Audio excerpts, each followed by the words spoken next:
एका सांकेतिक भाषेत 752 बरोबर 14, 931 बरोबर 13 व 705 बरोबर 12 याप्रमाणे संख्या लिहितात, तर त्या सांकेतिक भाषेत 803 ही संख्या कशी लिहावी? काय सांगितले? 752 बरोबर 14, 752 बरोबर काय 14, 931 बरोबर 13 आणि 705 बरोबर काय 12. आपल्याला काय काढायचंय? 803 बरोबर काढायचंय. काय काढायचंय? 803. आता इथे लक्षात घ्या आता आपण या तीन संख्यांची काय करून पाहू? बेरीज करून पाहू. बेरीज केल्यानंतर काय उत्तर येते पहा. 7 आणि 5 12, 12 आणि 2 14. आलं का उत्तर? 14.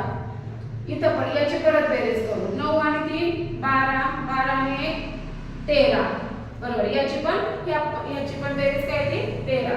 आता इथे 7 आणि 0 7, 7 आणि 5 काय झाले 12.